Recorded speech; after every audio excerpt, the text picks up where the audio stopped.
if one of the cons say, we're not going to eat nothing, we ain't getting none of this stuff, everybody that's a con is going to fall in line with him, you know. That's how James Earl Ray was. James Earl Ray was a con. A real, that's how he got along. Do you know nobody tried to kill James Earl Ray? Because everybody knew that he was a true con. And James Earl Ray was like a real petty guy. But his dad was big in the Klan for real. You see, back then when you go to prison down south, they have a lot of they hire families. So one guard is also married or related to another guard that, you know.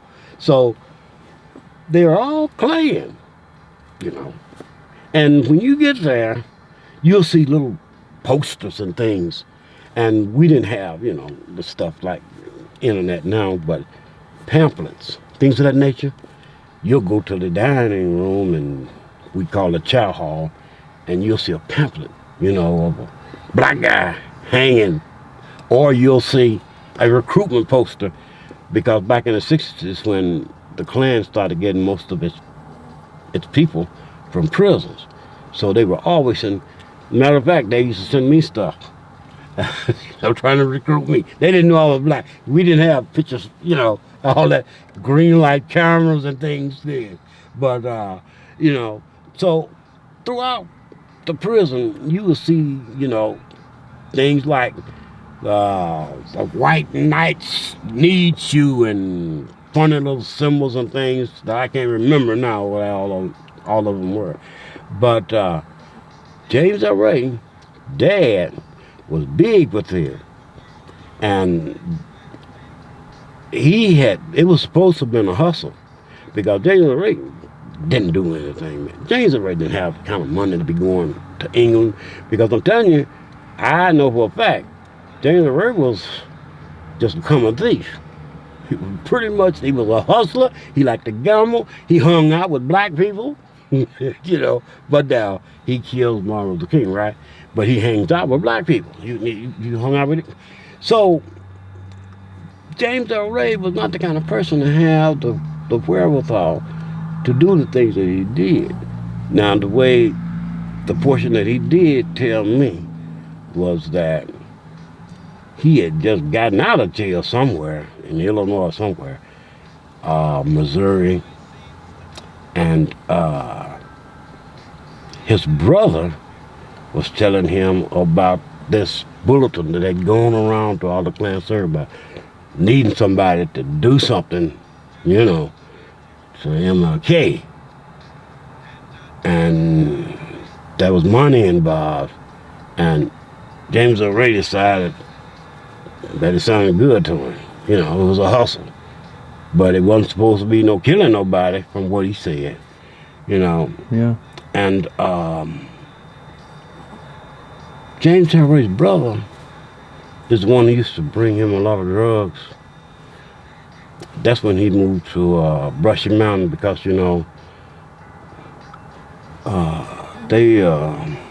you know, I'm being a little cautious because, you know, this is stuff that they don't like for people to talk about, especially members of that group, Memphis Invaders.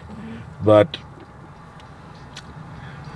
James Earl Ray made a statement, because we were together for about a month and a half before they got him out of there. But James Earl Ray had made a statement that he was finna snitch him out, because they told him that he was not going to be in prison, but maybe for a year or two, and they were going to sneak him out. That's the way they did it back then. You work for the warden, you kill an inmate that's giving the warden a problem, they'll shoot you to a farm, and from the farm, you back out on the street. Happens all the time. And James Earl Ray had been making these remarks about his lawyer. And these are little bits and pieces that we would talk about, because I really didn't want to, you know. But he had started talking about his lawyer and how they were deserting and abandoning him. And then all of a sudden, the another revolutionary gang based on the Mau Mau, sort of like the Soledad brothers. So, I'm in the gang with them, which is why they put me in that place in the first place, because I beat up half the chow hall, because see, I was just there. They didn't know my reputation on the street, so I'm in classification, and all these guys are talking about, I'm gonna get you, I'm gonna screw you, you gonna be my boy, and blah, blah, blah, And I hadn't been there but a few days, but they didn't know who I was. So I went up on the yard, the prison yard, and I got 2 little dumbbells to fit in my hand. And I go back down to the chow hall, and I beat them all up. So they threw me in the White House. He ended up, as I said, with James Earl Ray. And while there is, as I said, James Earl Ray had started talking, and they started moving some of the guys that I was with, called Akibulon. So they started moving them in. Muscle, my friend Muscle, they moved him in. And Muscle was in the cell with me. And he was telling me what they were going to do. James Earl Ray. And I said, no, you ain't going to F with him. I said, man, he's a cool dude, man. Leave that man alone. James Earl Ray taught me how to play chess. I said, leave that man alone, And what did I say that for? What are you, mother, Uber, And it was all that, mama, you're a traitor, and blah, blah, blah. And now, that was about 8 or 9 of, the Akibulon. They had moved in, and I know the war had moved them in there, Yeah. And Gabe Sims heard me and Muscle arguing. And he said, you know something, little bitch? You a bitch. And back then, you can't let anybody, if you're a con, you can't let nobody call you a bitch. So I said, tell you what, man, I'm coming out. We'll sell it then. So I hollered at the guard and told the guard that I wanted to mop the floor, because I wanted to get down there. And, the guy let me out. He didn't know there was something was going to jump off. He didn't know that it was going to be a bloodbath in there. And so I get out with my little mop, and I run down to Gay Sim's cell, and I said, now you the bitch. And when I said that, he pulled out my shank. Well, it was actually James Earl Ray's shank, but I could use it too. We don't know how he found that in that shower. We don't know. But he put it, and I don't have nothing. I'm thinking that, with all my pugilistic skill, I'm gonna mop the floor. And then plus, we're from the same gang. So, and I'm looking at my knife, and he pulls it up. He said, tell him to let me out. And, you can't, when you challenge, you got to go for it. So I said, okay. I said, I need to mop his cell. I need for you to come and open the cell. And when Gabe Sims stepped out with the shank, I said, bitch, you got the shank and you scared to use it. And I hit him. And we were like going at it. And he was trying to stab me. And the security guard had some mace. They didn't carry them little cans of mace. They carried little big, this thing here had a handle on it, man. And he was so afraid that he started spraying that mace. And he sprayed me. I can't see the knife anymore. And so, man, I slipped up in all that water because I had been mopping. And the only reason Gabe did not finish me off is because I was a member of Akibulon. Because I couldn't do anything. I took 16 stab wounds. I'm covered in stab wounds, And I was bleeding so bad that They brought an army cart. It was an army cart. And they picked me up, dumped me on the army cart. And Gabe Sims still had the shank because he had told the guard, I'll take your life if you fuck with me while I got this shank. And so he wiped my blood off on the leg when he had finished. He gave it to the guard. And James Earl Ray paid me back though, because when they shipped him out, they had to get rid of him. The Klan got him out of there because they saw that somebody was finna take him out for some reason. They sent him to Brushy Mountain in Petro. Then they sent me to Brushy Mountain about a year and a half later. Again, because, I was one of them bad prisoners, And this Petros is up on a mountaintop. Brushy Mountain's up on a mountaintop in Petros. And it's a coal mine. You do this all day long. You break rocks with a sledgehammer. And it's all Klan. They only had a handful of black people there. And so they would give you a flour. You got $25 for catching an escaped prisoner. That's what the hillbillies around there would get. Bring them back. Or you can kill them. You kill them, and they'll say something, a turtle or something.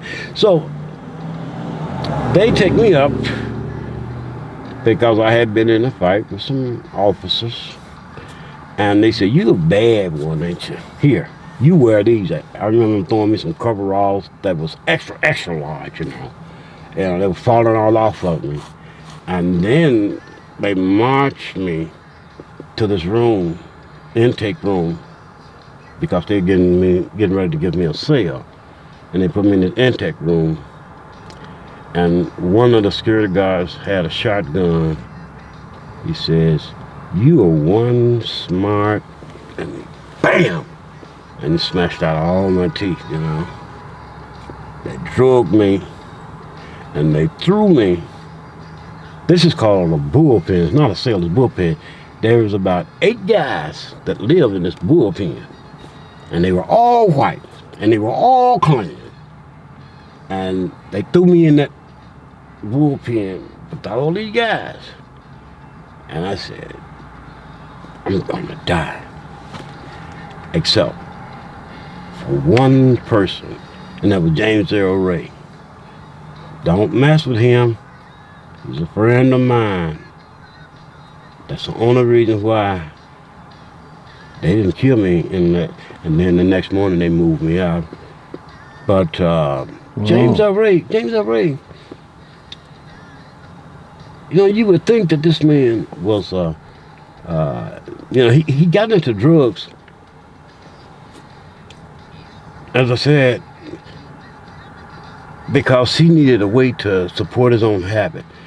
Because, what killed him was hepatitis and all that from taking Towin and stuff, because you could get that.